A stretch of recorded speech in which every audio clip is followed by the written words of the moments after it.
Kirk Eric Cole at the same number? What are we doing? Mayo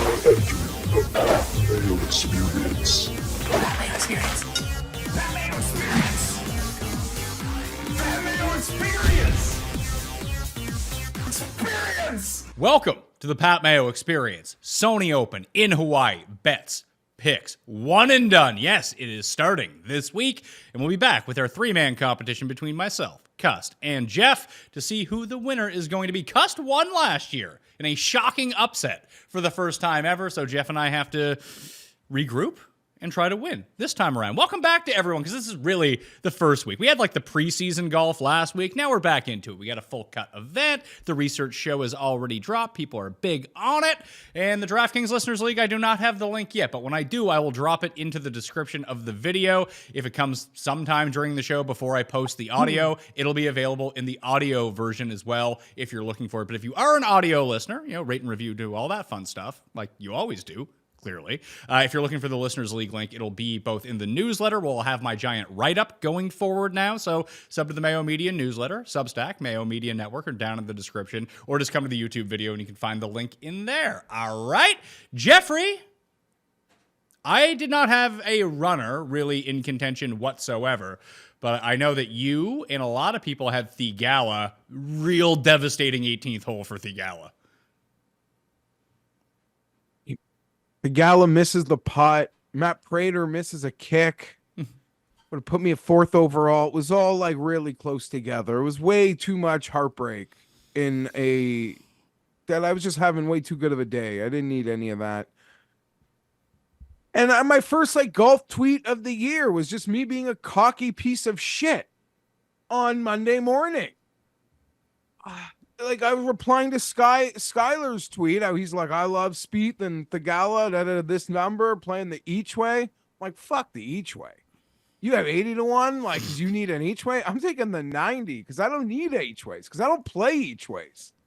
So I always I don't know. You're the guy that's always the bridesmaid at the Sentry, but I took it yesterday. That'd been a nice Theegala each way. Would have paid as much as some of the chalk players people were betting to win this week. So I'm mad at myself, but water will find its level, I hope. But this happens, and then I'm like, should I be an each way guy? Well, never. I'll just bitch about him when I don't do it.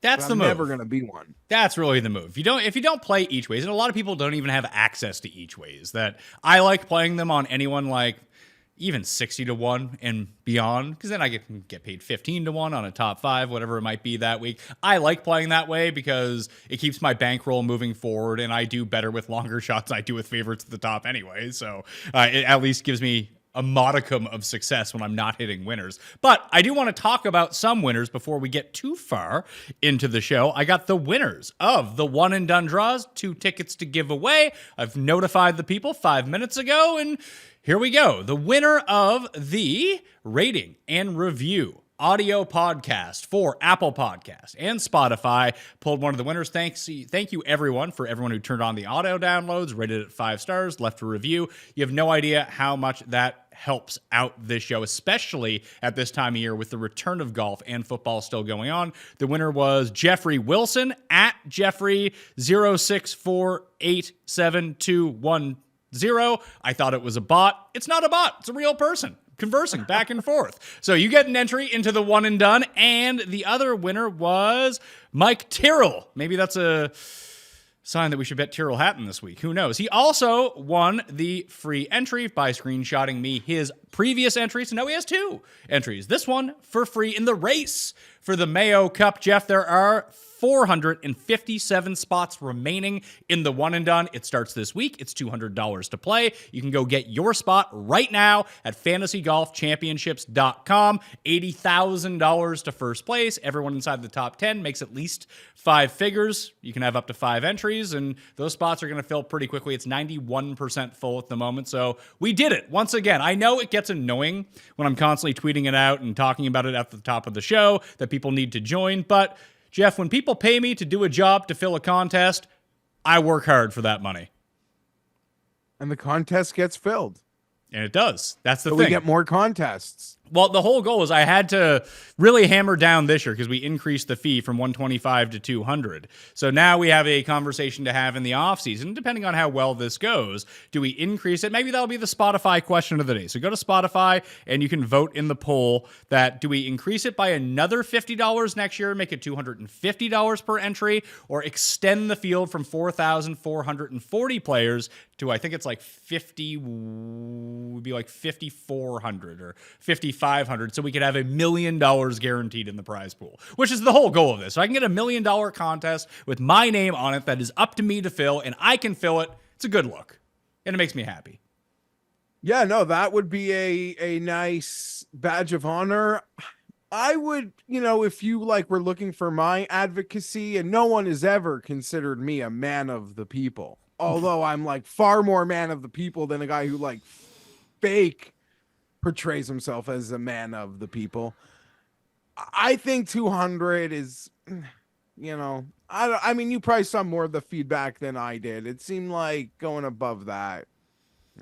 Well, that was one thing that we put out. We put out a poll to people who did it last year. We sent out an email, a survey to some of the members, and it was, do you want us to increase the field or up the fee? And it was 95 to 5% increase the fee. So I 200 seems to be a good number. 250 might be just out of people's ballpark, especially for people that play 3 entries or 5 entries, whatever it might be. Maybe it scales that back a little bit. I'm just concerned about it filling every single year. That's my big thing, and I want to make the contest as good as possible for everyone. And having more guaranteed money in a prize pool, I think, is better for everyone. Anyway, playing it. FantasyGolfChampionships.com. I don't want to victory lap at filling yet, but 457 spots. Should get there by the end of the day. I would hope so on that one. Again, the Listeners League for DraftKings, don't have the link yet, but we'll figure it out sometime soon. Let's get to the Sentry and the recap. I want to start with Kiz. How much of the Sentry did you watch? Because I watched most of Saturday. I didn't watch a ton with sound on. It was one of the TVs that we had on Sunday, but I watched a bunch of it this morning to get completely caught up. I really like Kiz. I thought he was great. I didn't watch a ton. I thought he was fine. He didn't say much. I don't know. It's a weird job. It's a weird gig. And it's a fine line between they're trying to be funny and on the fly and also not trying to be too mean to people they don't know. You notice you want a guy, Pat, here's the thing. You need a guy who's literally friends with everybody. And by that, I mean, what do you mean friends with everybody? They won't make fun of anyone. But I mean, no, friends with everybody where you can make fun of your friends. You can take a shot at your friends. It's a lot easier if Tim takes a shot at me on the internet. Even if it's on point and mean, I am way less offended than it coming from someone who I don't consider a friend. Do you know what I mean? Kind of. 100%. You can always be meaner to the people that you love than just random people. It seems malicious when you do it to someone you don't know. When you do it to someone that you're friends with, then it's just kind of a joke. Yeah, and I know Kiz gets along, and it'll be interesting. For his first run, you're right. I'm nitpicking. I would also like to piggyback on some anti-Kiz commentary, which isn't even anti. This might be coming off as anti. They have set the bar so low, Pat. Yeah. The bar is so low that we froth at the mouth for anything. So while I think Kiz was good, and it was his first run, the bar is so low, I think anything would make us happy. I truly believe that, and I want them to strive for greatness. But yeah. It's really funny that you mentioned that because I was watching the Sony from last year. I went back and watched the past 3 years of highlights, which I normally do before one of these shows, and I start my research stuff. I totally forgot that Siwoo chipped in on 17 to get his win last year. That's how he got it, and he hit an incredible fairway wood out of the fairway bunker to get on into an 18, then 2-putted, whereas Hayden Buckley short-sided himself on his approach and just couldn't get it up and down, missed the 12-foot putt in order to get into the playoff to Siwoo. But Azinger's on the commentary, and he's so bad. It just, even in the highlights, he was bad. So, yeah, big improvement for Kiz. Big improvement. and like you want a guy who's interested, who cares. I don't know. It's a weird landscape, and I kind of maybe was kind of hoping to hijack a little time on our football show to get into like some of like the crazy stuff going on in like broadcasting in general, like you know McAfee calling his boss a rat on air. You do And that. didn't Yeah, seem yeah, like it. hey, maybe they're friends because you do that to me all the time, and I don't take offense from it. Yeah, no, but it did not seem like even when Howard Stern did it back in the day, you could sense there's something here that it's like part of the bit in the context in which that happened last week. I did not feel like it was part of the bit. So they're just many wide-ranging like sports media conversations, or I don't know, maybe you always do to have a show with someone, an expert. But hey, what's no? anyhow, You hold on. You're so low. You're with far golf. more plugged into the like the sports broadcasting scene. Like that's a big passion of yours. So maybe next time I do one of those shows, it'll be me and you, and we'll get someone else. Because I saw that Orand is out on the Orand and Marchant podcast, one of the ones that I really like. Hey, do you know Richard Deitch? We'll get him on. We can talk about it. Yeah, I would love to do that. And there's some big things coming, Pat, not to like hijack another thing, but all the contracts at CBS football are like done. Brown, Coward, Phil Simms. I think they're going like a whole new look. Like Nate Burleson's going to be like the host of that come next fall, I believe. So there's a lot of things happening, but my mind went to football because we like listen to Al Michaels and you're like, he's so checked out that it's boring. I don't know. Now I'm down a different rabbit hole. The floor is so low with golf. That's sort of what I mean. That I don't, anyone who comes in there, I feel like would be such an improvement. But I'll just say one last thing with the sports media landscape is I believe that even people who are highly placed in the industry, Pat, you see that they now know how bad television coverage is, like pre and post game, that you see people like a Shannon Sharp, like a Colin Coward, and I guess it's the advantage of them being on the West Coast, but they essentially do their own post game shows like live now because they know like whatever's being given on the networks are out there is just so bad, and there is some appetite for people that do want to decompress what just happened in a bit of a real way. And I didn't mean to hijack the Sony. That's okay. I mean, listen, it's the first big show of the year. We can go long on this one. People like when we go long and talk about things and actually have a conversation. I think, at least. I mean, that's what I care about. That's what I like to listen to and I like to talk about. And it's called the Pat Mayo fucking experience. All right, so I'll talk about what I want. I want to talk about this. But us doing the Cut Sweat show, no laying up, doing their live post games after a tournament, I mean, that's just golf. Golf hasn't gotten on board with any of this stuff yet, but I think that might be coming sometime in the future. But you're absolutely right. What people actually want to consume versus what has just historically always been on these networks, I think are just two wildly different things. And now that people have the platforms and the ability to go live and do their own shows for cheap, like, do I really need to hear Bill Cowher's insights? Like, yeah, sure, that's great and everything. But I had a friend when we were watching the games, he was in from Calgary this week, and he was like, I can't believe Bill Cowher is still on the show. Like, how old is that guy?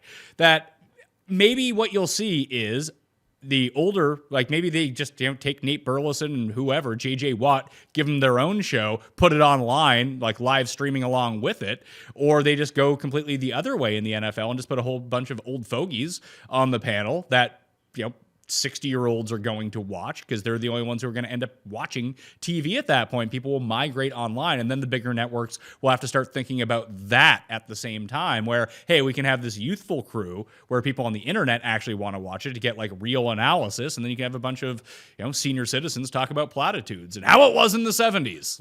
That's probably going to be the split that we see. Yeah, and I don't know whether it is fair, like a fair assumption, but from afar, I just see like Bill Cowher, and I'm convinced he's mailing it in.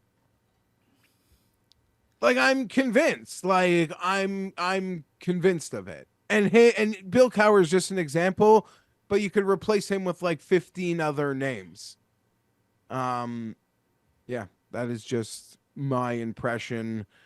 And we'll see like who's back in. Kiz is playing this week, so it's just going to be back to like standard fare on the Golf Channel, like Justin Leonard or something, or Oberholzer. Yeah, I guess maybe Johnson Wagner. Who knows who's going to end up? I don't mind him. Yeah, I don't mind him either. But Cuss brought this up to me yesterday when we were watching Kiz a little bit, that you and I talked about this on the preview show when we were talking about who should replace Azinger, whenever the hell we talked about that having a mid-level golfer might actually be better because he can talk through the courses. He's played a lot of these scrub events over the years. He kind of knows these back-end guys because he's fighting with them for FedEx Cup points and tour cards throughout the course of the past 10 years. Like Kisner, weirdly, whether or not he's good, we'll see in the future. You know, it's just nice to have a different voice in there at the moment, someone who was a bit closer to the game than Azinger, who'd been out of golf for fucking 15 years or something like that.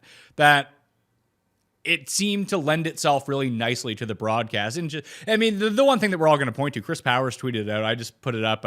One of the clips that I had from the Sentry on my Twitter feed at the PME, by the way, if you're just tuning in for the first time. Can't imagine why you'd be tuning in for the first time, but here we are. But it was just Kisner talking over Jordan Spieth, lining up the 3-foot putt, and it took him like 20 minutes to line it up, and he just stood over it, and he misses it, and Kiz just goes, Jordan, it's a 3-foot putt, just tap it in, bud.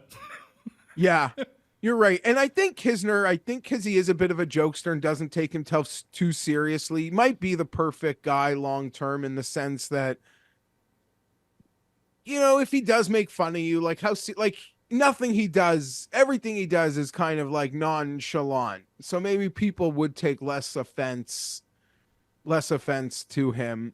I don't know.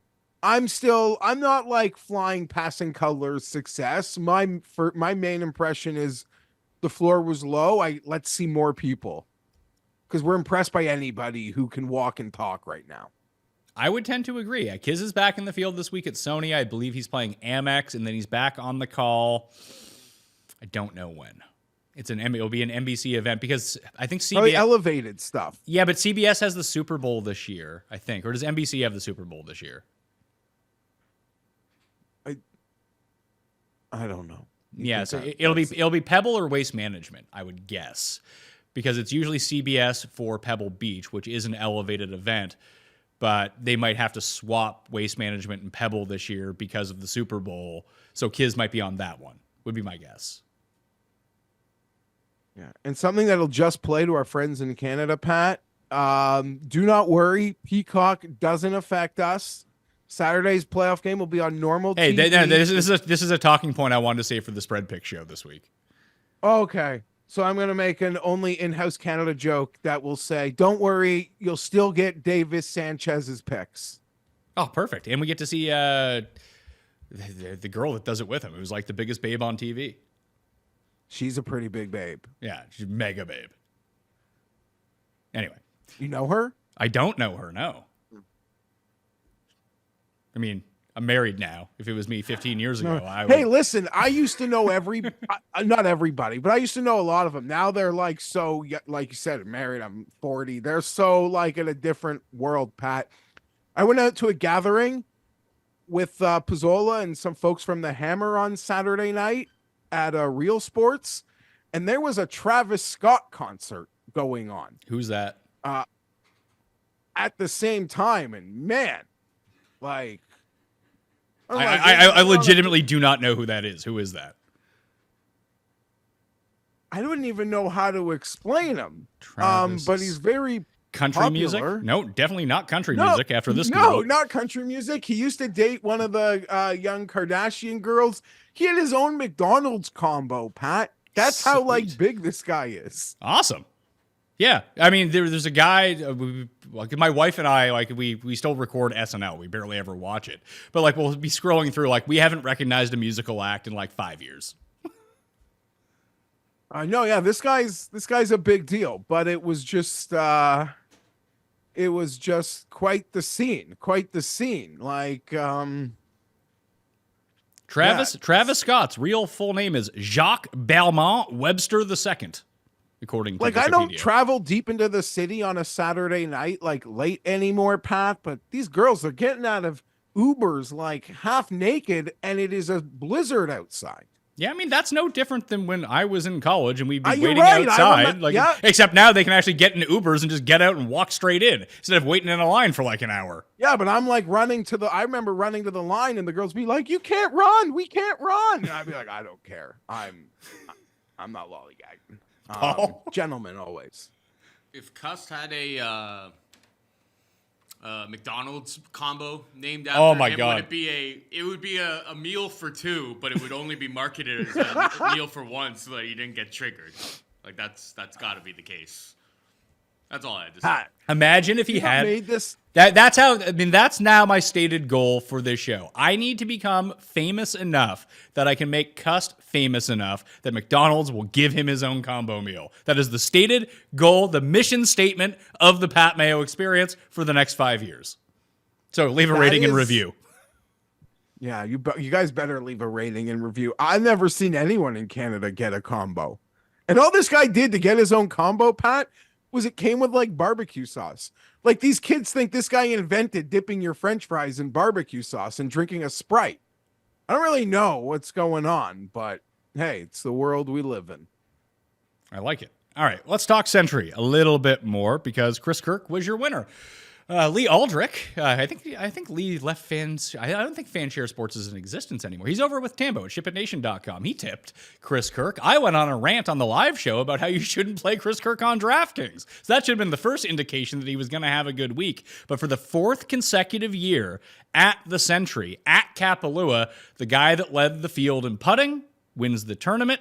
And Chris Kirk led all players in the field by 2 strokes on the greens. And that was over Nicholas Echeverria.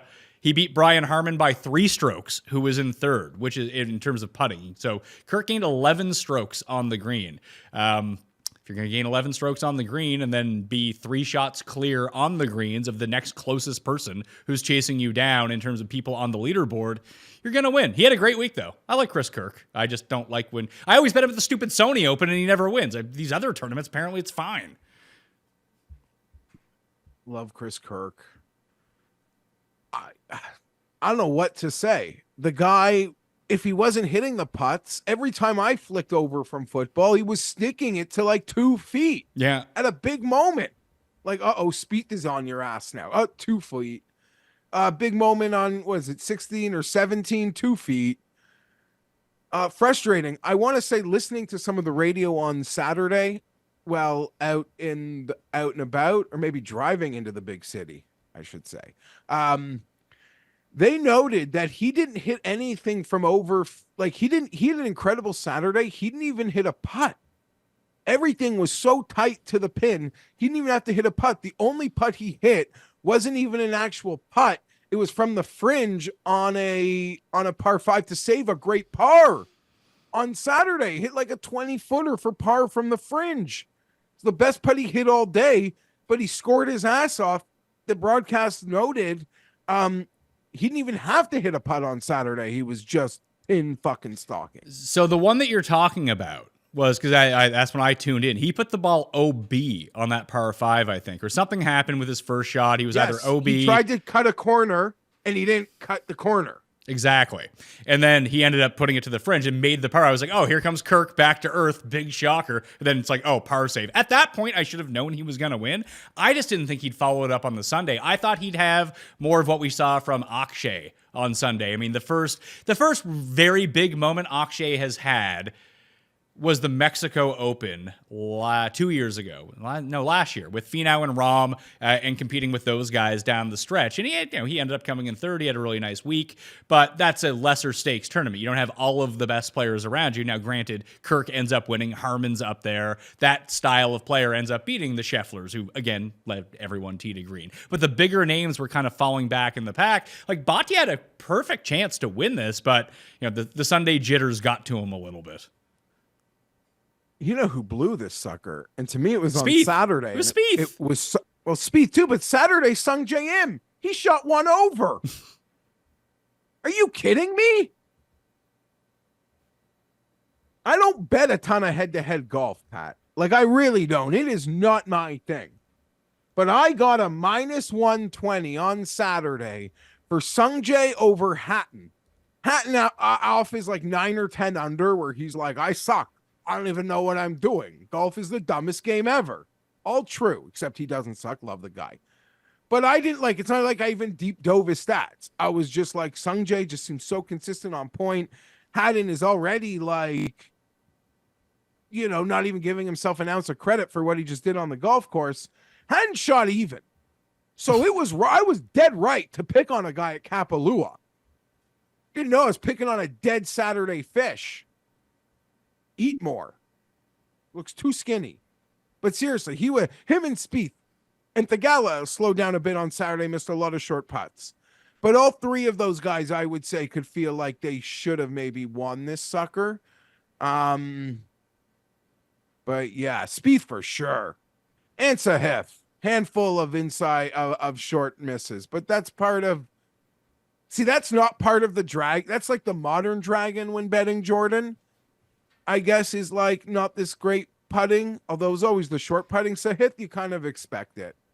Well, in fairness to Spieth, he tied with Harmon for third in putting for the week. He gained 8 strokes putting on the field. It's just he kept having these short misses. He was making bombs. Yeah, which has always been like a bugaboo, right? Even at his climax. I mean, at the very peak of the climax, maybe not, but you know, post climax in the refractory. No, but I mean, like, in the refractory period, yes, you are correct. And the joke was like Spieth from 15 feet, you feel better than Spieth from 4.5. Like that was yeah, that was post Spieth like being like winning everything. Okay, sorry, not like super climax of perfect, but you want to talk us through the super climax? No. Morikawa let me down. He had a bad Saturday too. All of those guys. Xander. I guess I was only happy in the end that I pivoted off all the big players from a betting perspective, so I lost like less money had I ended up betting someone under 20-1, but in the end, I'll just losers. Schauffele ended up showing up. Scheffler, same Saturday was embarrassing. The radio guys give it to Scotty Scheffler like way harder than the TV guys. Way harder. Yeah, and that makes more sense, though. Because A, if you're on the broadcast, the television broadcast, which is what most people are consuming, if you really go after someone, then there's going to be social media clips about it. There's a chance that if you do say it on the radio broadcast, then no one's going to hear it. And it's not going to get shared around in very much the same way. Additionally, the radio guys are kind of boots on the ground every single week. It's always the same guys. They're walking the course, generally speaking, with everyone besides the guys in the host. They probably just have a better rapport with the players, almost like what you said off the top. Like they probably know Scotty. Like who does it? Mark Zucchino? He's probably buddies with Scotty Scheffler. Yeah, boy, Will Haskett. They listen, and we'll say they do a bang up job. Like if I'm sweating a stressful bet, or just the smooth baritones of PGA Tour radio. We don't get the great classic commercials that we used to get. They're more into like a corporate structure now, Pat, that like they're more, you know, the commercials are different, but yeah, they do a great job. And I think it was more your first point in like for someone to say something on that radio broadcast, for it to get clipped and to gain traction, it would have to be like so out of bounds from a professionalism standpoint than just like being fed up a guy can't hit his putts. 100%. And it'd be no different than if you came on this show and accused Jimmy Kimmel of being on the Epstein flight list, no one would care.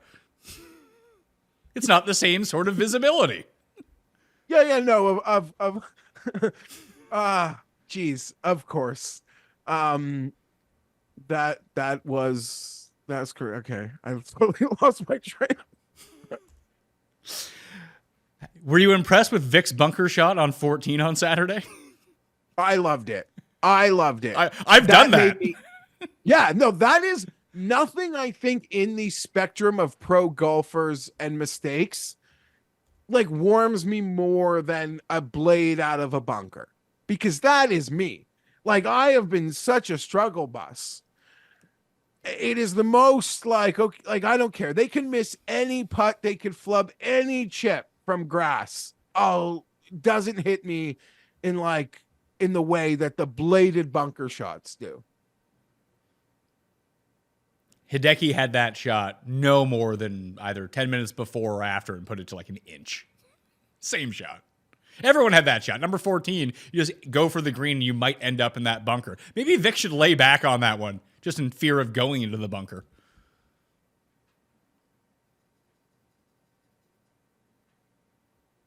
No, the course, I found the course boring this year. Well, there was no wind. I mean, Cuss was telling me, well, they were talking about how it's pretty windy. It's like some year, like the hard years, it gets up, like it's rainy and the winds get up to like 40 miles per hour. Then the course has some teeth to it. But 15-mile-per-hour winds at a resort course with the biggest greens in the world, like, is not going to cause any sort of problems for anyone. I think it was either Friday. It was Friday. There was no players who were not under par in the field on Friday. Sounds about right. It's funny because you like the new cutaway. People thinking like Liv invented a scoreboard or something. People also think Liv invented threesomes, Pat. I saw someone send that to me. I mean, I don't know if Liv invented threesomes, although the king of Saudi Arabia, maybe he probably has more than threesomes on the Perez family thinks they invented them, but no, I mean the groupings. But I liked Golf Channel going to cutaways. They would show like a 15-person leaderboard on the right side. And even I was like sitting there watching with my wife, be like, I don't think they've done that before. I wonder if that's new. And she's like, maybe that's just because of Hawaii. Like, instead of putting the leaderboard full screen as they go to commercial, like show Hawaii from an aerial. That's pretty smart, but having the long leaderboard as well could have been a product of the leaderboard itself, where the standard leaderboard would have had like Kirk, Spieth, and Thigala and Bhatia on it for a while, where if you had the extended leaderboard, it's like, oh, there's Scheffler and Xander and Cantlay and Morikawa. Like, the bigger names were just like sort of off the regular leaderboard. That's always a fair point, but yeah, I don't know. It caught me, but people like, and here's the thing. I'm not saying like a 15-man leaderboard is copying Liv. Yeah, well, see, I was confused because it didn't have their team logo next to their name, so I was in shambles. But one of the things from the inception of Liv was like, well, they're probably going to do things that the PGA will just steal from their broadcast in the same way the XFL like created some things that we stole for NFL broadcasts. Like, that's just part of, I don't know, like life. Yeah, no, that I mean, you need disruptors from the outside that even if they fail, they probably have a good idea or two. You just take those, incorporate into the bigger thing, and move on your way. And then 20 years later, something else will come in. It's almost no different than what you just talked about in terms of broadcasts, about how the internet has now forced some of these bigger legacy media places that host sporting events to change up their broadcast because no one gives a shit about their broadcasts anymore. They'll just steal what the internet is doing. So that's anything else from the Sentry? I'm just trying to think. Ben Ann had a good week. It was great to see Jason Day, ball striking looking good. I don't really Did you like his ball striking was not good, by the way. He lost strokes ball striking. Gain strokes. Well, anytime I watch him, looks like he was hitting it close. Was that Friday? Yeah, well, here's the thing. Every time that they probably showed Jason Day on the broadcast, he was probably putting it close. Okay, fair enough. The most I watched was Friday, and he looked like he was on a run of scorching. But when I say I was just using that away to, I don't know, it seemed like his new wardrobe was a big deal. Did you like it? Yeah, I don't mind. That's an interesting company. I've heard about them for a bit. They make some fun stuff. It's cool to see them getting out there. I'm not surprised at all to see like Nike and some other companies sort of reining in their golf sponsorships, because I think they're realizing these guys don't push anything. Like, it's out of 4 people, no one pushes anything. And we've debated that. We've not debated it. We've spoken about it before, but yeah, we feel like all these major companies are sort of reining in a bit. So it's fun to see some outsider companies get opportunities like that. For sure. And there's going to be more opportunity for that. As we mentioned before, that Nike would be better off sponsoring us than sponsoring JT Poston. Yes, and they don't, but They don't. They should, though. Callaway Golf, you want to come on board? PXG? I know a guy who will hype up some PXG for you. You know what? Thank you, Pat. And I'm sorry. I'm sorry if you got somewhere to be or I don't. This is what I do for a living. If you're looking for us to just talk about this Sentry board, I got to do it. The Jersey Jerry shit would that would push more equipment than Patrick Cantley ever could. Not actually, but is more captivating in a way. And that's like an unfair shot at Cantley, but that was just something that was so stupid. Golf is so niche. It is so relatable. You have one of Portnoy's whack packers putting himself out there, and you got freaking magic. You got magic. It's good for the Jersey Jerry broadcast that it took him so many shots to do it, too. That was part of the allure. Because if he had just done it in 100 shots, no one would have cared. Yes, of course. And he does a thing, I think once or twice a week, it's like Jerry After Dark, where he'll put himself through a challenge, like having to hit X amount of 3-pointers or free throws or eating contest or having to start a fire blind. He does this thing. And yes, this was most of them he gets done in a period of time, and okay, it's over. This one going so wrong made it so good is obviously correct. And I was joking with my buddies when he started it. I think I could get it done within 5 hours. I'm pretty confident I could, but I wouldn't be shocked if it took me a day. Golf is so stupid. And you get so tired from all those swings too. Don't forget that. Yeah, your body broken. You're broken. Where if it could get past the point where it gets stupid. Although I think most of us, my window's probably a little longer than some. I'm sure some of our watchers think they'd nail it in 90 minutes. I do like to think I could get it in a full NFL primetime game window, that I would pull it off. But if it took me a day, that's in the range of outcomes fucking totally too, for any amateur or anyone with my 15 handicap, 16 handicap, for sure. So what you're saying is that we should do this then? I don't know. I mean, we can place bets. Will Geoff do it in 90 minutes? No, I don't think I could do it in 90 minutes. Well, you set the line, and we'll see how long it takes you to do it. People can bet on it. I think I could do it in a full game, primetime game broadcast window. Okay. That is what 4 hours. I think I could do it. That's probably 340. And I'm not looking to enter a contest or put myself out there. I believe it could take me a day. I wouldn't be shocked either. I don't know. I don't think it's the most repeatable content either. Yes, it's easy to produce, but you have to have some element of it. This is dude trying to hit a hole in one. Yeah, it was a lightning in a bottle situation where everyone just kind of galvanized around it, became compelling content. Like you said, I didn't know this guy did something every single week. When he tries to light a fire from scratch, does he pull the Cust method and just wait for lightning? I don't even remember how that went. I just remember he was blindfolded trying to do start a fire. I think that was one of the things. But yeah, golf is just so hyper niche that it's just so fucking stupid and captivating in that way. You don't have to, I'm sure the Barstool Golf guys were offended that something else in the Barstool realm was being golf, but it wasn't them, and it was getting so popular. I don't know if I made sense there, but golf is so niche. You can't say golf is mine. If that makes any sense. If you're at a company like that, because golf is for everyone, not just the golf guys. And that showed it in some respects. Well, that's the whole allure of golf, is that no matter what you do, is that anyone can kind of be into golf, whether you cover it full time or not. Like, there's just a lot of people, a bunch of accountants who are super into golf. They're not doing golf content. So, like you said, it does belong to everyone because it's the only game that you can really play once you're our age.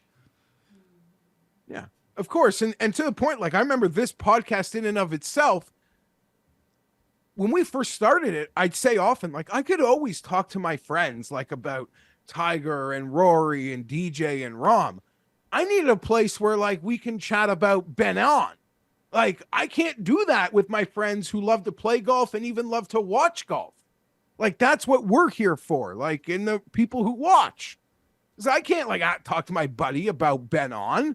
Like, there's no conversation to be had about Steven Yeager. They'd look at me like, oh, we're pouring drinks. I mean, I do that too whenever you bring up Steven Yeager.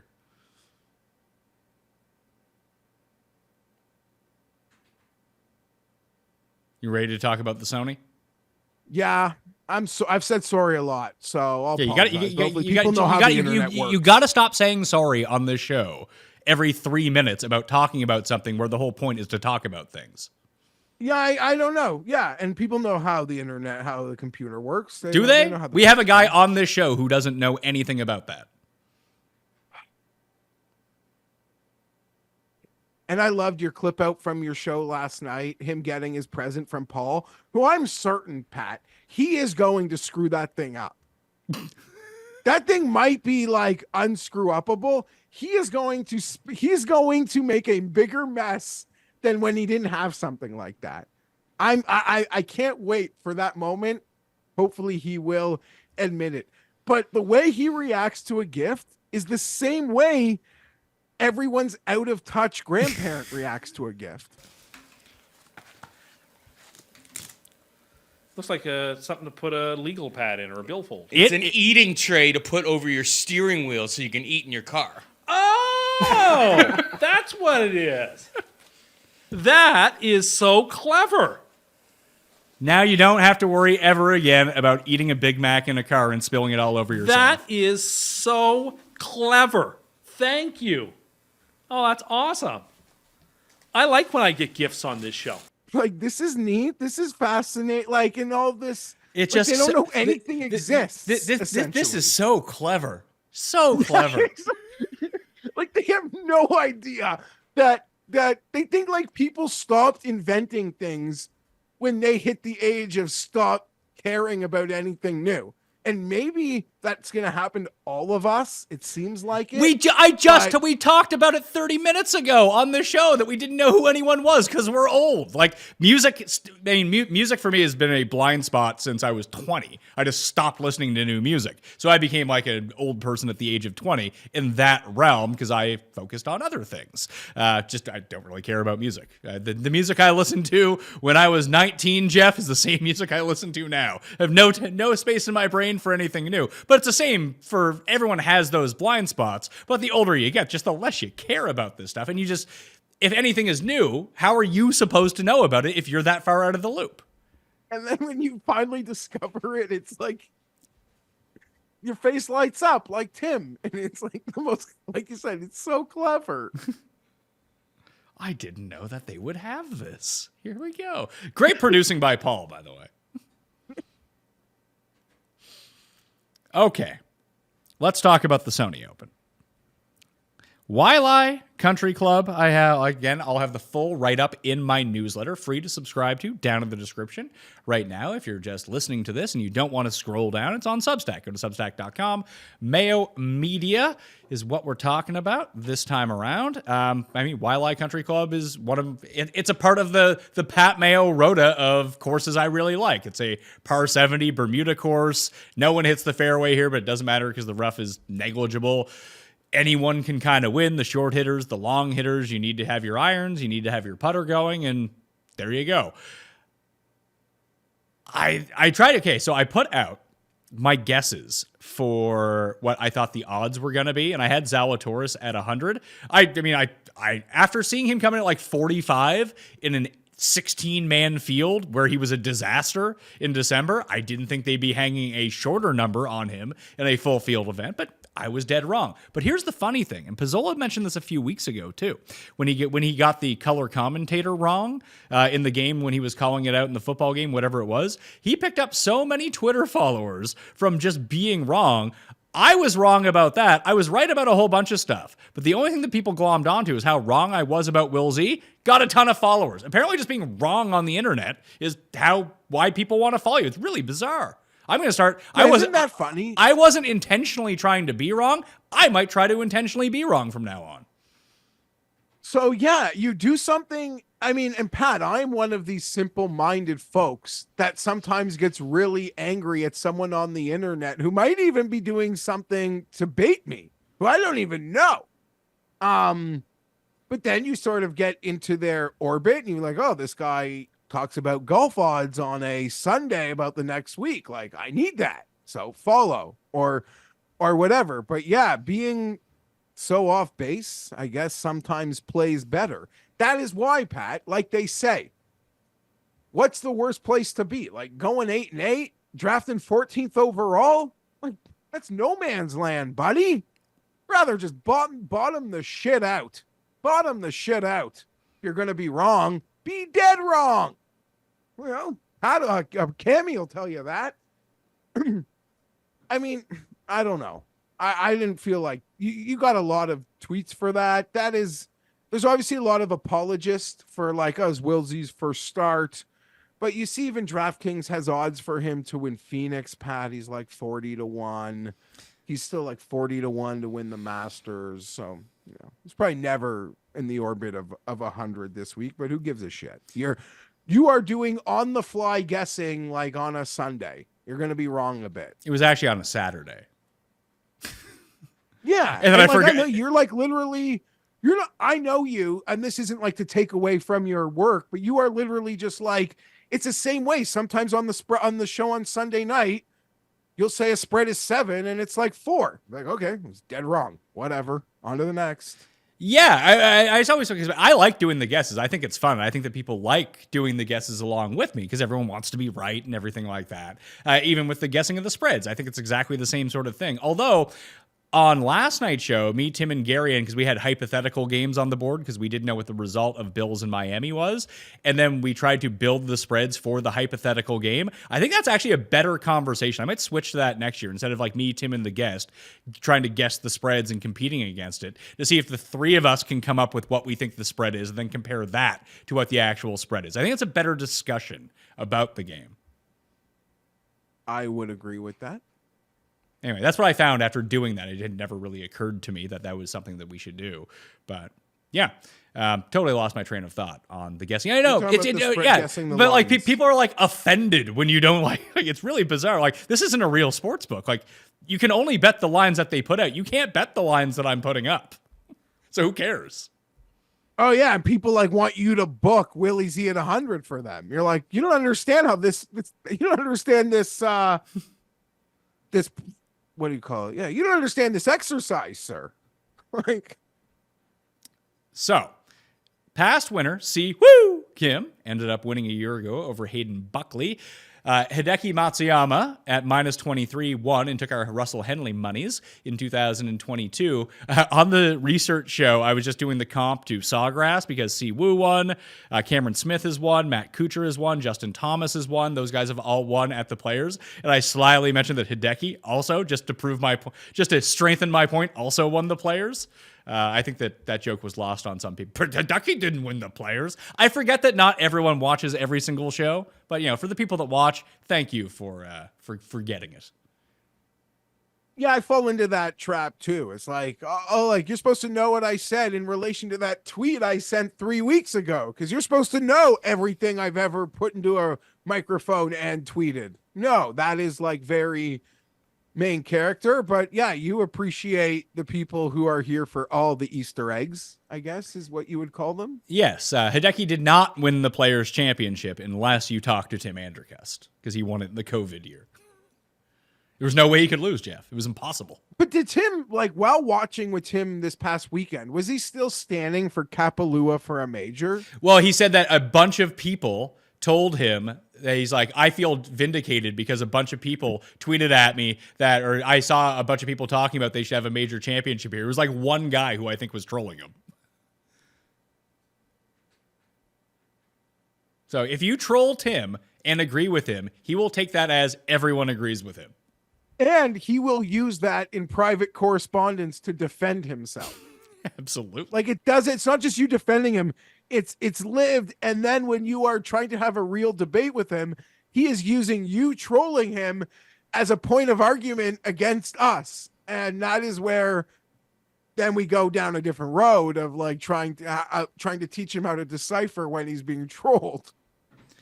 Of mentioning too, if you don't want to play in the race for the Mayo Cup, weird for one thing, but if you just want to have like your own private one and done league, you can do that at fantasygolfchampionships.com. Just create it, size it to whatever you want, invite your friends to go play if you want to have private ones. Maybe that's the way that we'll track it this year for our one and done, because we always forget to do that. Although you guys will forget to make your picks, and then I'll lose track of it anyway. So if anyone out there wants to run our one and done, our 3-man one and done, that would be great. If you guys someone could create an Excel sheet, because I don't want to have to do that every single week. Give it to well, the first guy rights of rights of refusal should go to the guy who did our football contest. That's right, but I secretly had like 3 people doing our football contest because the guy who did our one and done last year stopped doing it, and then I had to do it, and then it made me mad because I hate doing things like that. And someone else can do that if they want to do it. You won the wins pool, by the way. I did. You want to know something? With Carolina. With Carolina on your roster. With Carolina. Now, I'm in a pool twice the size with half the size rosters. I also had Carolina. Not so good. Turns out when you only have 3 teams, you can't overcome drafting Carolina. There's just not enough runway. But I somehow did, and I am proud of myself. And I don't know how Pizzola will spin it. And but how Carolina didn't cover. I can tell you how they didn't cover because they fucking suck. It's more than suck. That was okay. We don't have to do it. We don't have to do it. We have a football show to record tomorrow, so maybe save it for that. Yeah, we don't have to do it. I really thought they'd just be like the other Southern teams. They clearly were so much worse. Yeah, and you know what? I got the one right of what to do in that division. I lost betting on football and golf yesterday, but I checked my account, Jeff. There's an extra $2,000 in there from Tampa Bay. Very nice to see. I would say Houston probably paid more, right? Oh, like from way a preseason more. division. Yeah, but those were Houston. Yeah, Congrats. Thank you. I was stupid. Tampa Bay Buccaneers. Just turns out the Saints and Falcons weren't good, and I tried to warn you. But no one wanted to listen to me. Nope. Probably for good reason. Just like with the golf bets, probably shouldn't listen to me. But let's talk about the odds from DraftKingsSportsbook.com. Your boy, Ludwig Aubert, is 12-1. He is the betting favorite right now. Hatton and Fitzpatrick, both 16-1. Henley is 22-1. Harmon is 25-1. Will Zalatoris and Corey Connors, both 30-1. Then you have Eric Cole, Chris Kirk, Cam Davis, Ben Ann, and Kim at. Well, I guess they're at 40-1 or 35-1, depending on when you're watching this show. Anyway, those are the favorites in this tournament right now. Prices are all over the place across all of the different sports books. So if you don't like one of the numbers here, maybe you'll find a better number somewhere else, and vice versa. The Hatton and Fitzpatrick numbers at DraftKings are the 2 best numbers I've seen so far this morning. So they're a bit more weighted towards the top. But when you get into that middle range of like Cam Davis and even Zalatoris and Siwoo, they're longer at other places. So they kind of crunched it a little bit at DraftKings, and it's expanded a little bit with shorter favorites at some of the other places. But that's just kind of how it works. I have not made any bets in this range. When you play roulette, Jeff, do you play the inside or the outside? I play my numbers. I don't even know. I just play my guys like Phillip, Danian, like that's what I do. Yeah, so I mean, I like to play the numbers as well because I don't play roulette all that often. It's more Yeah, like, me neither. I'm I don't super play that I'm shit. super hammered and I have a bunch of $5 chips. Let's go play Team spins, Let's- like you're yeah. walking through the casino hammered with your boys, and it's just like, okay, we're doing a team spin. Like, let's go. We hit one of those once. That was like you won the World Series pile up. Like, that's the greatest. What a feeling. That is like an orgasm. That's the super climax. You when you and your boys like crush a number and it lands on the casino floor, that is a fun moment. That is fun. That's like Jordy Nelson scoring that first touchdown in the Super Bowl and the pile up, spilling wives' drinks and shit. I would tend to To get agree. to the middle of that pile-up. However, if you hit a number in roulette, you're gonna bet it again the next spin, right? You don't walk away. Probably, yeah. We'll You gotta hang around for a little. You gotta play Dangerous. the repeater on the inside of the roulette wheel because it hits. You walk by that when they're doing the spins and you see all the results. You'll see one double up somewhere in there. Is Chris Kirk just gonna win again this week? Because his odds seem weirdly long for a guy who just dominated, and now we're at a course where he plays really well. Yeah, weirdly long. It's like I made the joke last week that Eric Cole just playing well. We had the conversation like, why bet? Like, you'd rather bet him at 20-1 or something. I'm shocked that you could still get this number on Chris Kirk. I saw the books. I didn't touch it. I don't really care to. You know what? Out of spite, I'll probably never bet him. I'll never do it. I don't care. His name's Brian Harmon. Saw the books just crater his number this morning. The number that should have been cratered was Chris Kirk's. But it hasn't been. Totally fair numbers in the marketplace because we are in the area code. I don't even know if you said his name, but I've made a bet. I bet Corey Connors 30-1. That's the bet I made. When I went through the research show, there is one guy I haven't bet him yet that I am going to bet because I saw a really good number on him somewhere else. Connors, Kirk were the two that kind of stuck out to me in this range. Do you have interest in Eric Cole? Because he played well at Kapalua, but it was all putting. Not that I really care what happened at Kapalua. 9 of the past 11 winners of the Sony have played at Kapalua, primarily because they're some of the better players in the field. But you also get those 4 real rounds to warm up. I do think that is an advantage going into it. Siwoo didn't play in the Sentry last year, and he ended up winning this event, so who knows? And most of the guys at the top of the leaderboard were not ones who played at Kapalua the week before, so maybe that's shifting a little bit now as people get their season started. And we have a bunch of newer players in the field. We got a bunch of newer KFT grads, all the Euro guys who qualified for the PGA Tour. Not all of them, but a lot of them are playing this week. Like Bobby Mack, who's like 150-1 or something like that in this field, which seems kind of crazy for a guy I'm pretty sure is top 50 in the world at the moment, or at least lingering right around it. No matter what you think of the world golf rankings, that does seem kind of strange for that. Anyway, to get back off my point, there's 38 guys playing this week that played last week. So Connors and Kirk would be one of them. Cole is another one. But it doesn't really matter how you did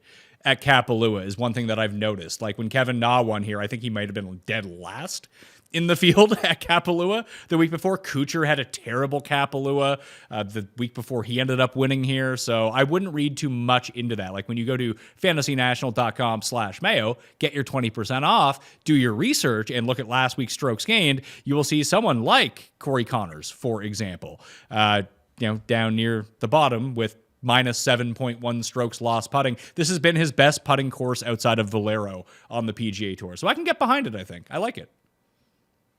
As for the Eric Cole debates, he's another guy I don't know what to make of. I really don't. Like, I'm hard to, how do I put this? Like, I'm not saying this as if I am right about it. It's just how I am difficult to like crack, in the sense that it takes like a long time for me to give you the respect you probably deserve. And sort of Max Home over the last couple years could be an example of I can sometimes be too stubborn and hard to crack. I can admit when I'm wrong eventually. A 35-year-old rookie who's like being glommed on. I don't know, man. That's not my guy. I'll bet with my losers. People can ride that train for, this could be unfair, Pat. I think like guys at double the odds of just as good of a chance. Like Keegan, it's 60, 65, like just going down the board. Like I'm not here for Eric Cole. I could be here for Chris Kirk, but I'm not here for Eric Cole. He's way bad. Chris Kirk, Eric Cole at the same number? What are we doing? Cole's not going to be for me either, and I kind of agree with you. It is shaping up with Eric Cole to be sort of like what Russell Henley and Kevin Chappell were all those years ago. The guys that keep giving us thirds and seconds when we bet on them at 80-1 and 100-1, and the time that they win, they're going to be 30-1 or 18-1 in some tournament. This is a great course for him, though. These are the types of courses that he plays well. Yeah, I feel like I'm being like a little unfair or too hard, but I'd rather pepper a lot of guys in and around Eric Cole now. Did you ever think you would see Hideki at 40 and Eric Cole at 30? No. And that's when I almost just want them to drop the Hideki number so I'm not like tempted by it. But it's almost, you can maybe just play the talent and the ceiling there. I want to make one more Eric Cole comment. And you know how when we did some of the preseason content, we're like, as much as I love Ludwig and Hovland, they're very prime candidates to be on the short list of like most disappointing players this year, just because of like, if they don't do something incredible, it's going to just feel like a total letdown based on the odds and where we have them. Eric Cole also could be a favorite on that list. Yeah, but no one expects anything from Eric Cole. I disagree, Pat. What do they think? He's going to be a top 10 player in the world? No, but they bet him a lot. Sure. They're waiting for the breakthrough. They've turned his mom into Amanda Duffner. There's a lot going on here, Pat. He's a fun story to root for. I don't think that anyone is under the illusion that he's some sort of top tier player who's going to win multiple times on tour. Like that would be such an achievement for him. Okay, hold on. Like the best case for Eric Cole is that he turns into like a 80% of what Kevin Kisner was 5 years ago. Relatively speaking, when I made that Ludwig or Hovland thing, it's not like their expectations are the same. He is just equally as likely to fail up to the expectation, like relative to what his expectations are for this year. They might be unfair. Yeah, that's all. Eric Cole's expectations are, can he be JT Poston? And I'd rather bet JT Poston at 40-1. Well, there you go. He had that's one of the shots of the week from last week. He chipped it in, but then the ball popped back out of the hole. And I don't want to get too far from the top because I would like to make a comment, but I'm telling you, it's scary to think, but they don't want us touching Ben Ann, friend. They don't want us touching him. And I should have the willpower to not touch him, but he looks tempting because he checks a lot of my boxes. This is a course where he's had this course and courses like this are where he has had the most success in the course of his career. That's one thing that I kind of unearthed on the research show. I like Ben Ann a lot, but here's the thing. Like you can always make the case, especially this week, when you're taking a look at these guys in the 35. Like what the hell is Cam Davis doing at 35-1? Who knows? Kirk is at 35. That seems too low. Siwoo is there, who's the defending champion, eats up this style of course. Ben Ann is there. But if you did want to scroll down and say, well, Bhatia's at 50. Todd's at 45. Putnam's at 60. Keegan, who you mentioned, is at 65. Aaron Rye's at 65. Pendrith is at 80. Billy Horschel is at 80. Do those guys have about as good of a chance of winning this tournament as the guys we just mentioned in the 30s? Probably, yeah. So you can bet all those guys if you wanted to. You're going to have to just pick the guy that you like the best. If you want to bet Ben Ann, and he's 35-1 or 40-1, whatever it might be, well, you can't really give yourself that hard of a time being like, well, I don't like Keegan Bradley, but he's double the odds, so I'm going to bet Keegan instead. Like, that's not how you bet, so you shouldn't think about that. That is very well said, and it's always good. I'm always appreciative when you sort of reinforce it, because on these Monday mornings, the head can take us in a lot of directions. Yeah. No one wants to hear from Geoff Fienberg, value hunter. They want to hear from Geoff Fienberg, I pick winners.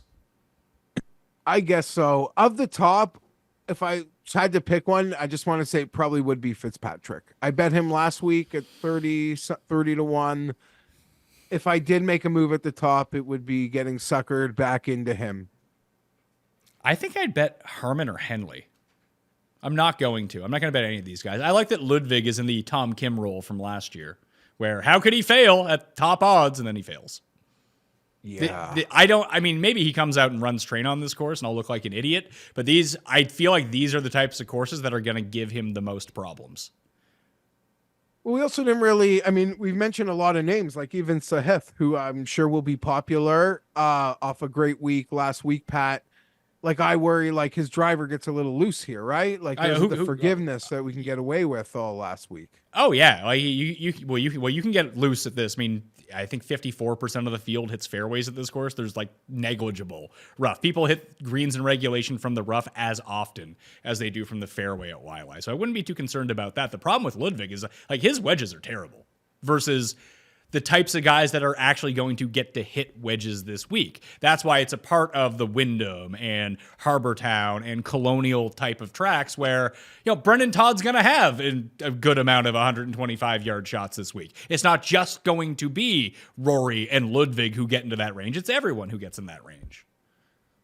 Yeah, it is true. And I saw our boy Kirshner and Ben not talking through the past TOC link and noting that because the TOC, you sort of alluded to it earlier, but the TOC field being so much bigger this past year, we have a lot more of these mid-range guys who played last week than we ever have coming into this event.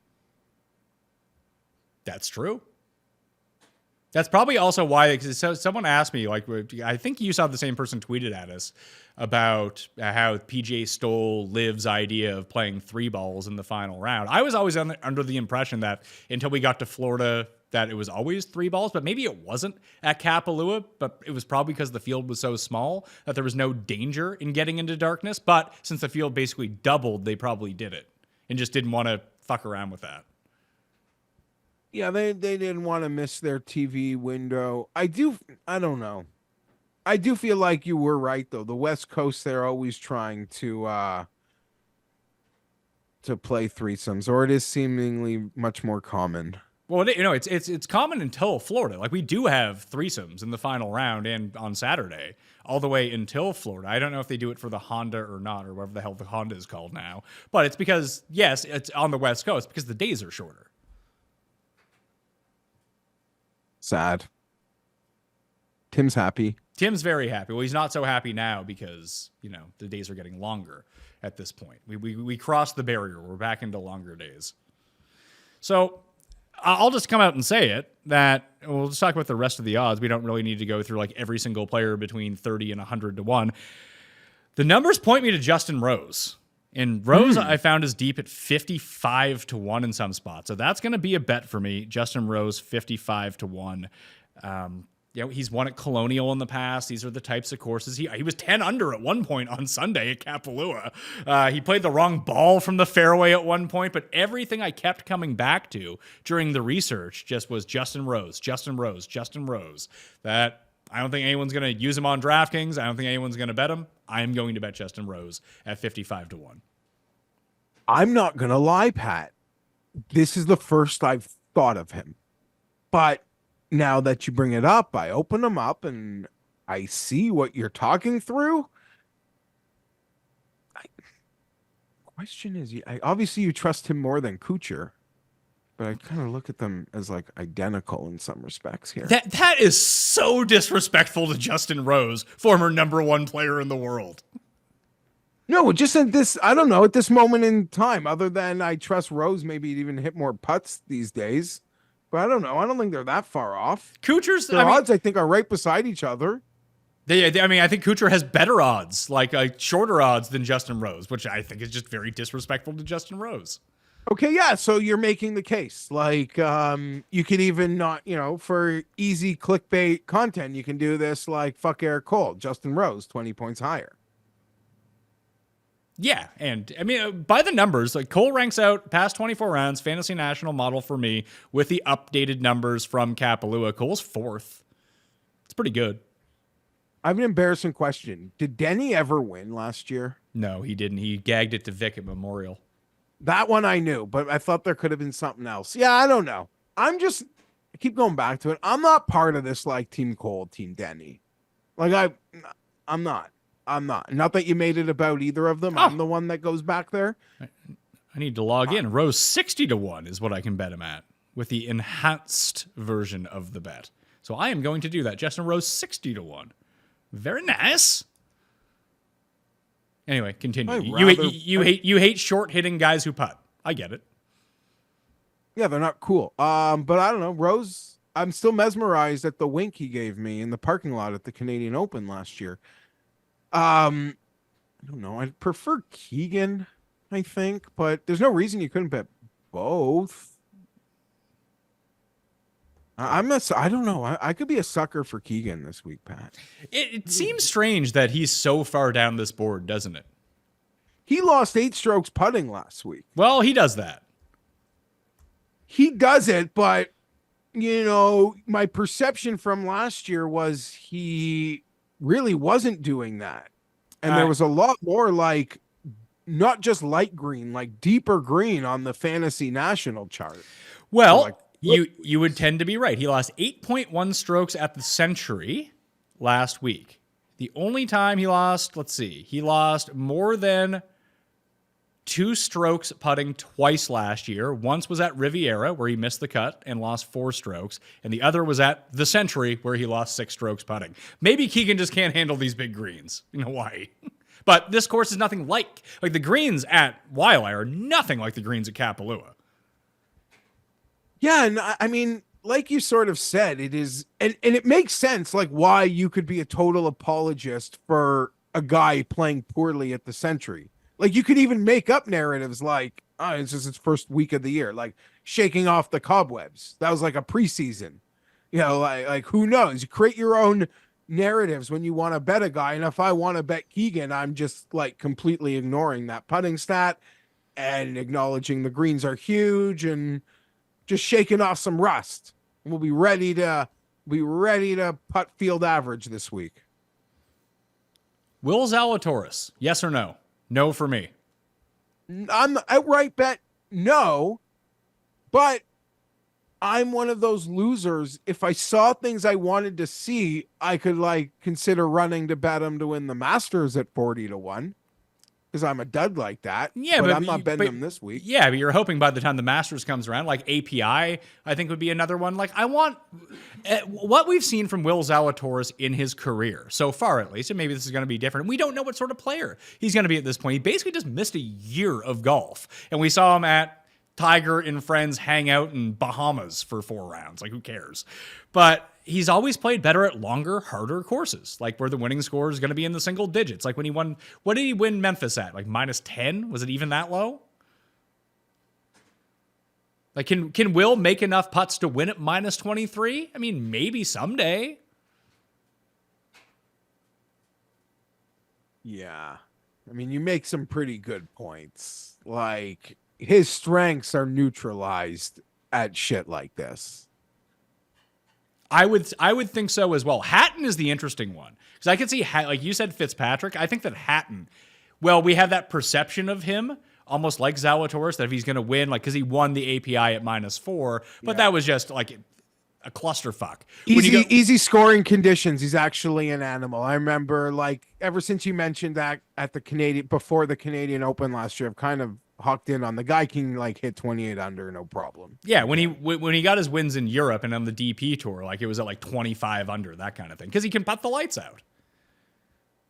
Yeah, and going back, he's a guy you mentioned earlier. I'm sort of skipping down the board, but I do remember you and others always mentioning that despite what our perception is of Pendrith, he's actually been a quite amazing at really short courses. Okay. Let's pump the brakes a little bit. In the year where he was all right and made the President's Cup team, that was the case. Pendrith has just been dog shit since then. Everywhere. For a long time. Just because he's Canadian doesn't mean you need to like him, Jeff, and think that he's good. No, listen, he let me walk inside the ropes with him in a practice round at at my club last year. I like him. I'm just a fan. But yeah, he's fallen off the map. But don't worry. he had 2 top 10s during the swing season. He was 8th in Bermuda, and he was 3rd at the Shriner. So maybe there is something there. Maybe he's back. A swing season animal. Like that's his shtick, I feel. Well, but Bermuda is a shorter course. I would lump it in with these ones. And he had played well there before. That was one that he was winning that he gagged away 2 years previously, was the one in Bermuda. So maybe he just putts really well there. We don't have stats from that course. But, listen, I think that he's overvalued versus some of the names that are like that becomes like a value thing. Like you can bet like Pendrith or Keegan Bradley. Like I'll take Keegan Bradley. Well, like I'd rather be betting Grillo at a bigger number. That's a really interesting one that he's buried down there. I was like, Griot's at 90, and he played last week. He won at Colonial. Colonial, very much a very similar type of at least approach course. That's bent grass greens. You need to be more accurate off the tee at Colonial because you find yourself in a forest. But the approach shots are very much the same here. It's like a lot of wedges. Accuracy can come into play. Shorter par 5s that everyone can get to. Distance is somewhat mitigated. It's a part of these collection of courses. Griot just won there, and there's no like weird river to take his ball down on like the 17th hole at the same time. He is 90-1. Gary Woodland, so happy to see Gary Woodland back, but he had surgery in the offseason to get like a lesion removed from his brain or something like that. I'm so happy to see him back, but he opens at 90-1, the same as Griot. I mean, that's just name value alone. Yeah, there's a bit of fanfare with Gary. I was pretty shocked to see. I guess they didn't want to put him at a huge number, but you're right. When you do like the standalone comparisons, he probably doesn't deserve. Those guys don't deserve to have the same number as Gary Woodland. I'm betting Griot. I'm going to make that bet. 90-1 seems totally fair. Do I wish he was in a little? Do I wish we had a little more run up of form? Absolutely. Why? Because like you can spot Griot, not necessarily winning, but you can spot it like from a bit out. He's got a long runway of form. He plays well. He keeps it. So I kind of wish like when making an outright bet, he was in some semblance of form. So that scares the shit out of me. And I don't bet each ways. There is another player. So the bet that I made, the first thing I did this morning, I bet Nick Taylor at 100-1 with the top 5 each way. I thought he was going to be 50-1. He opened at 100-1, and he has been, he's trending upwards at this course over the past 3 years. He was 32nd, then 11th and 7th. He was, top 5 going into Sunday a year ago. He was the second round leader 2 years ago at this course. Just, it seems like he has an affinity for this course, and he's 100-1. Like, there's no reason Nick Taylor can't win.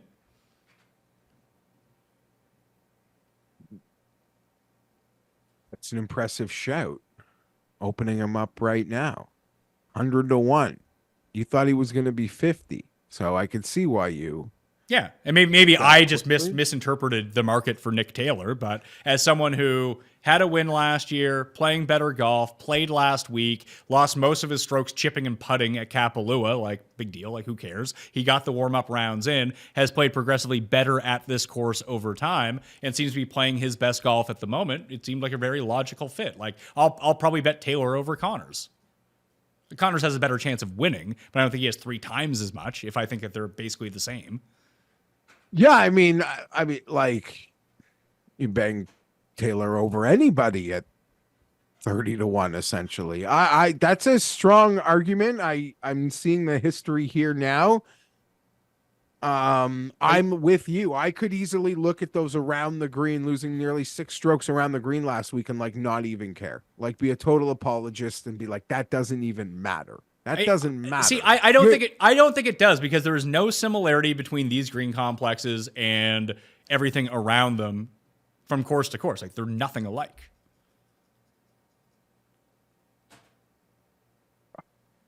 Like, these greens are they're not and fast, that is they're why faster. But that is like another one of the main reasons why we've seen guys who just get their 4 runs in at Kapalua come here and look dominant.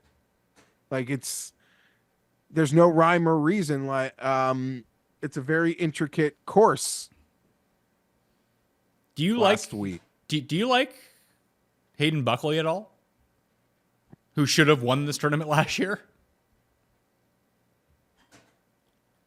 2 starts in his career, 12th and 2nd at the Sony Open. What are his odds? 150 to 1. And Buckley was the one, was it Buckley who was winning at the Players through like 3 rounds? Was it him? Remember then Cuss was like, how could he lose? And No, he came like 30th. it was Sam Ryder, wasn't it? No, it was definitely Oh, no, not that was Sam. Tory. That was Tory Pines. Yeah, I'm pretty sure it was Hayden Buckley. So another Players guy. It just only he was only good through 3 rounds. Eric Cole and Ben Griffin, very much. Yeah, it was Buckley. So yeah, I'll probably end up betting Hayden Buckley at 150 to 1. Just horse for the course, see what he can do. Like, I'm sick of talking myself out of things like that. Like, one of the biggest hits I ever had was Matt Every, the second time he won Arnold Palmer, because it was just like, seems to like the course. Let's bet him at triple digits. Hayden Buckley. 100. So you're on Rose, Taylor, and Buckley so far. Correct. So I have a 60, 100, and 150. And I'm on Connors and Griot. So what I can do now to round it out, like to circle back up to the top, like I like Ben Ann this week. We didn't even talk about Siwoo, who is the defending champ. Perfect course for him. I think I might just bet Chris Kirk. Might bet Chris Kirk and pick one of like Connors or Henley or Ann or Siwoo or one of those guys and just roll with the 5. Glover rates out best in my model. He's like 70 to 1. Yeah, that's one that I don't know. I just Svensson can't too. get there. Svenson's number 2 in the modeling, by the way. Jeez, a lot of Canadians. Yeah, and Hadwin should technically be really good at this course. Another guy who plays well at Sawgrass. Made a run Sunday too, just to get up on the leaderboard at Kapalua.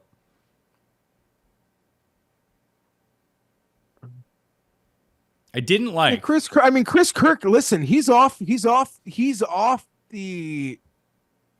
poison, right? Oh yeah, Like that was a big thing. We've fully recovered. So it's not like we're having a big party.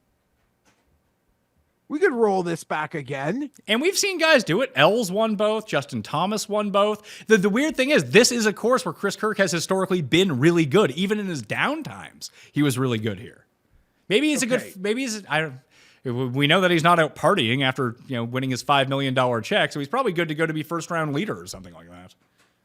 I used to be of the ilk thought process because, as we've discussed many times over the years, it's like you need any reason. You almost have to convince yourself of anything to not bet a guy. Like you're almost making things up sometimes to get yourself down to 3, 4, 5, 6 guys you want to bet out of these whole fields with so many options. I used to blindly not even consider a guy in the Chris Kirk tier off a win. Like it used to be just instant red ink. The wins are so finite. A guy like that's not piggybacking them, but I don't know. We've seen more than ever. You alluded to some.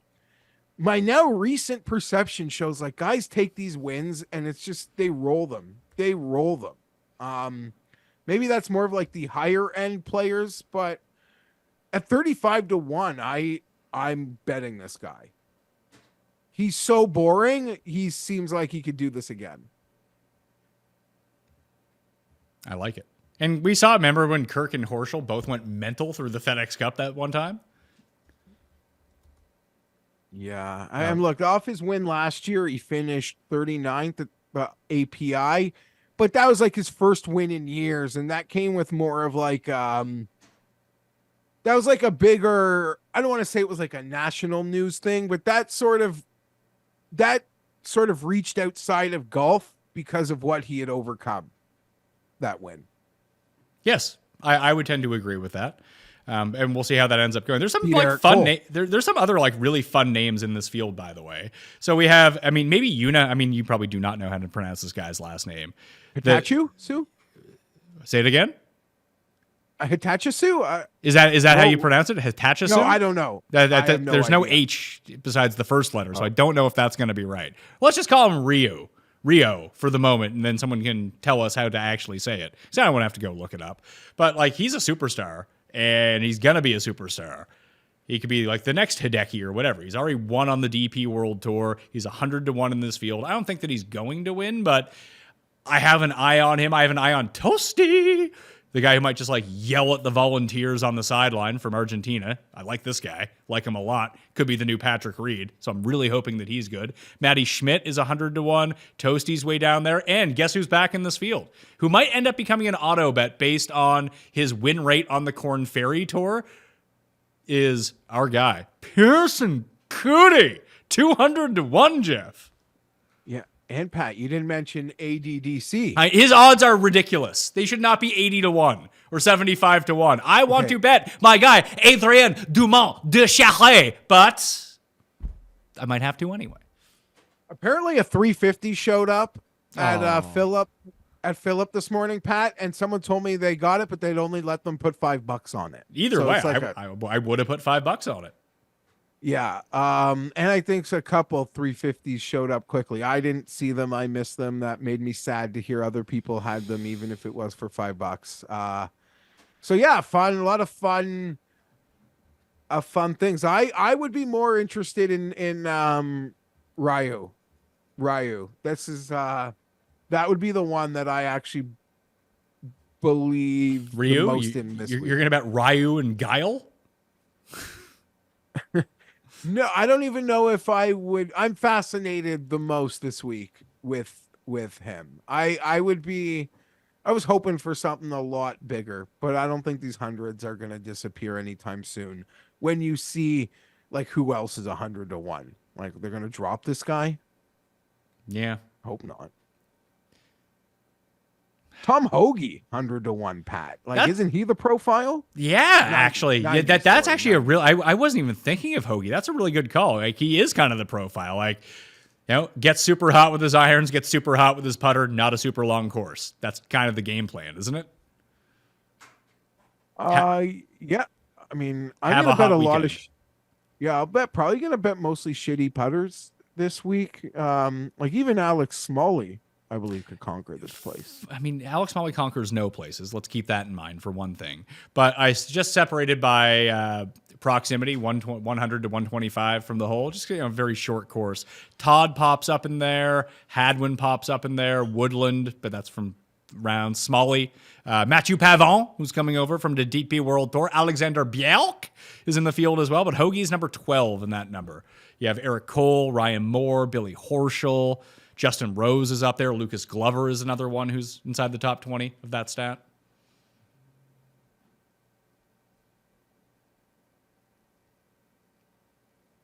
Full disclosure, I'm being distracted by the internet right now. I can see that because you're not answering me and like squinting into the camera. That's not professional. So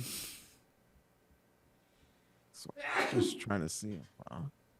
There's some things going on.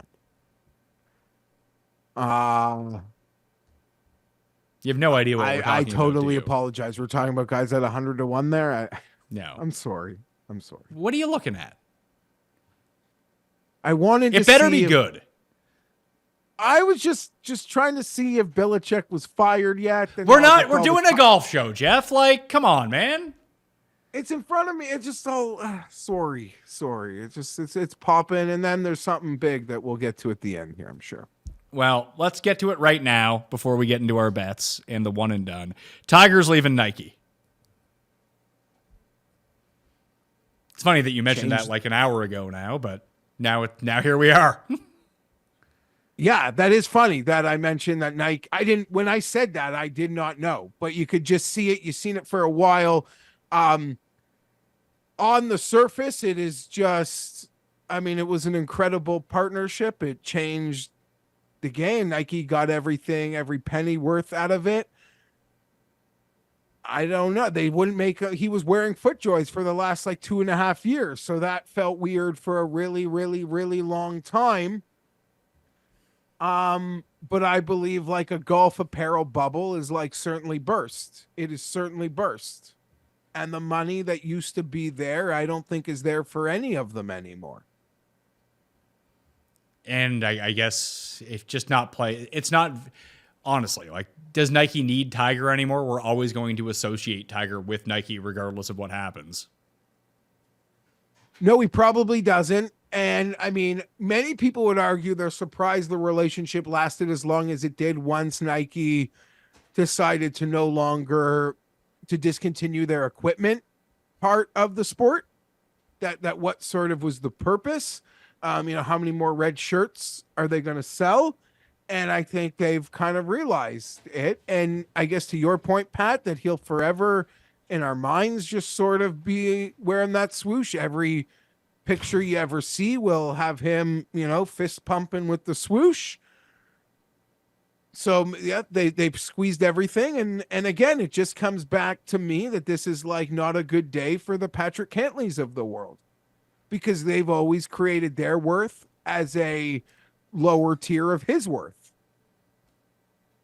So who does Nike have left? Brooks and Rory? So Rory's still there. Scotty is still wearing the shirts. Finau is still wearing the shirts. There's a long roster of guys who are still wearing the shirts and the hats. Right? There's no shortage. Tom Kim, I believe, is right, a top young player.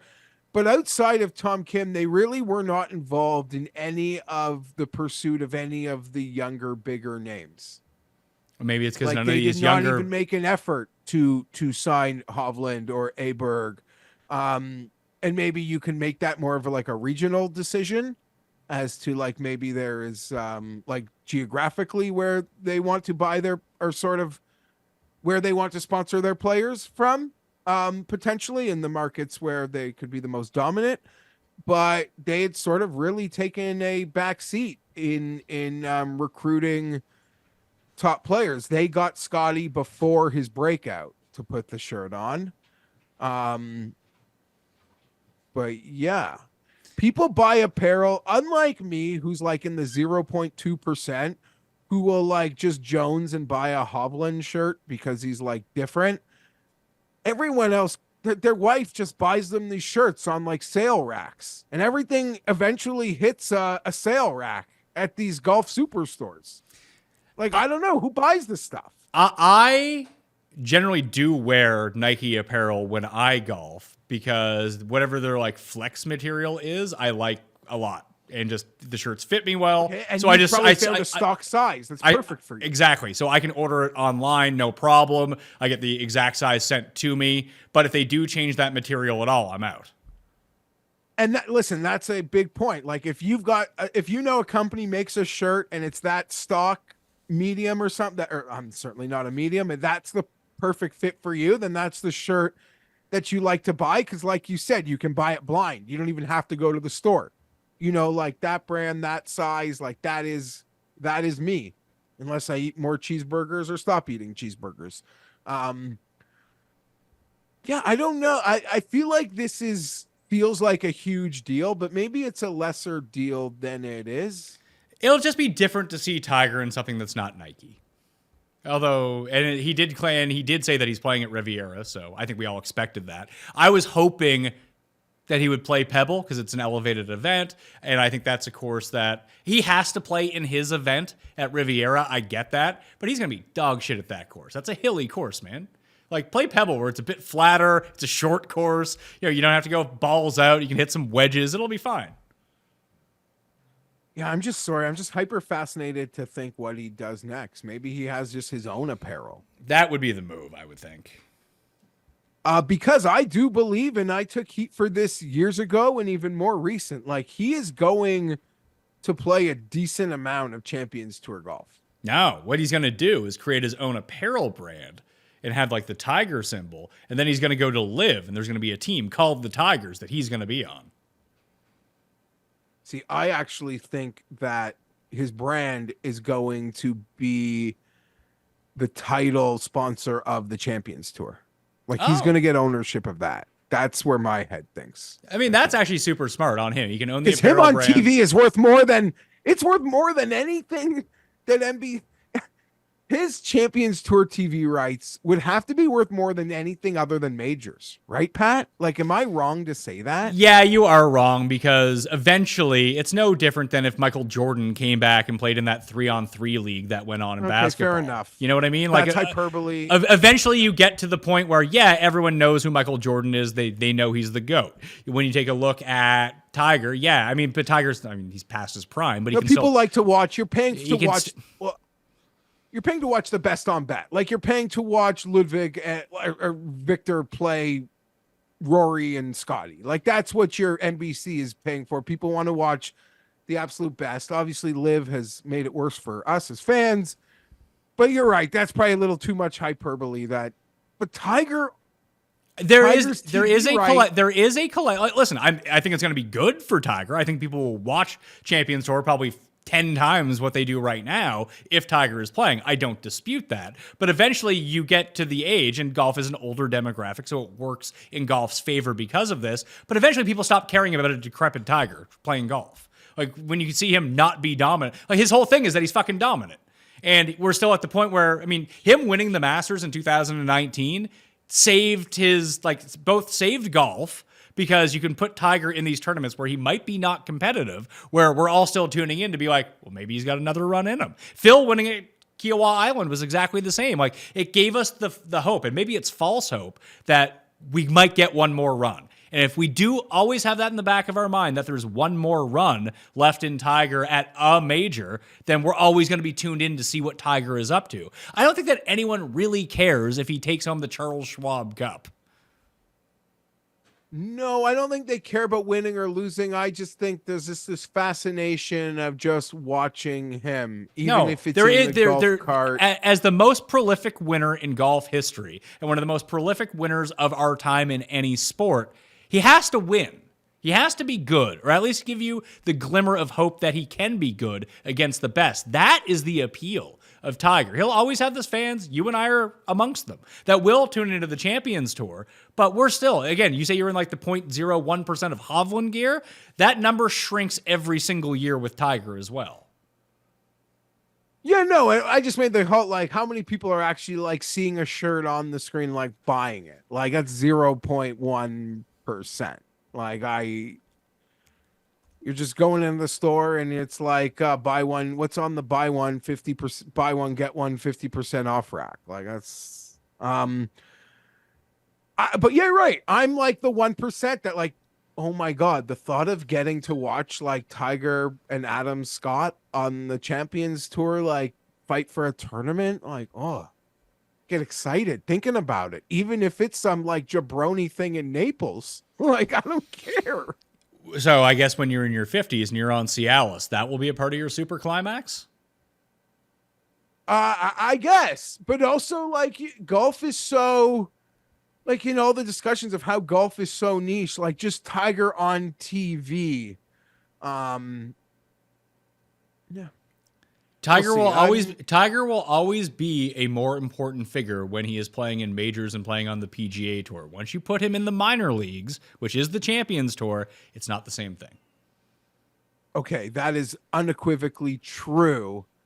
I just believe golf is in this weird, like, beyond niche. Like, niche is an understatement for golf, where people watch like a 68-year-old dude give instructions on Golf Channel like all day. Sure, like, those guys are probably watching the Champions Tour anyway, because it's on Golf Channel and that's what they have on. Yeah, okay, you're probably right. Fair enough. Anyway, I guess that would, I don't know. Now I'm like just super thinking outside the box. I don't see Tiger Woods like signing with Adidas or another big another company though either. I am with you. I do think that he would probably start his own apparel brand, and if they did want to call that apparel brand as the primary sponsor of the Champions Tour when he goes to play on it and he gets an equity stake in the Champions Tour, I think that's good for both the tour and Tiger. Didn't he not have that with Nike though in some ways? Like his own Jordan brand through the Nike but channel? he didn't own it. When you can own it, it's completely different. And you fair can enough. own Yeah, a piece and have equity in the Champions Tour. I mean, Tiger became a billionaire really without owning anything besides his image in his game. Now, as an older man, he can take that, translate it into actual equity, into businesses that can fucking, like Arnold Palmer drinks, things like that. That's how you become like a multi-billionaire. Yeah, no, there is no doubt. Tiger can sell stuff to us forever. In the same way Arnie could. In the same way, you just don't want that person to go like the Gary Player Shaq route, where it's like everything. But we don't see Tiger going that route. But Yeah, he wants to sell us insurance, or hopefully he doesn't try to sell us gold or do the reverse mortgages like Tom Selleck. But he could sell us anything, and we'd buy it. I've had another kid. We got to replace the car sooner than later. I've been looking for so long. These chips make it a backlog, and I don't like ordering shit. I just want to be able to get it. But I've been looking to buy the car that saved Tiger's life for 2.5 years. That's how big of a mark I am. That's only because he was going to meet Justin Herbert. He was going to meet Justin Herbert and Drew Brees he was doing this golf content thing. The week before, he did it with like David Spade. He was like golfing with celebrities. It was this other lane of Tiger, and he did not need to rush to golf with Justin. Justin would have waited 40 minutes on that tee for you. We didn't have big games to play. So yeah, I still am saddened about that. And people like to troll me about it, but they don't realize like I'm legitimately saddened about it. Quick picks for the Sony Open. I have bet Justin Rose at 60-1. I have bet Nick Taylor with a top 5 each way at 100-1. I have bet Hayden Buckley at 150-1 with a top 5 each way. I did that while you were talking about whatever it is you were talking about. And so those are the 3 that I have in. I'm going to give Kirk some big consideration. I'm going to give Connors and On at the top some consideration. And then I'm going to do more of a deep dive throughout the week. I'll keep everyone updated, both on the shows. I'm back with Tambo on Tuesday morning and in the newsletter all the way through. I might even do a live chat again on Wednesday on Mayo Media Network to talk everyone through my final plays and try to find somewhere else. But I don't want to commit to too much early. Those are the 3 that I'm on at the moment. What do you got? I bet Corey Connors 30-33. I've bet Griot at 90. I don't feel great about the Griot because there's no like true sign of form, but I just like the fit. Going lower, I'll probably get suckered into Chris Kirk.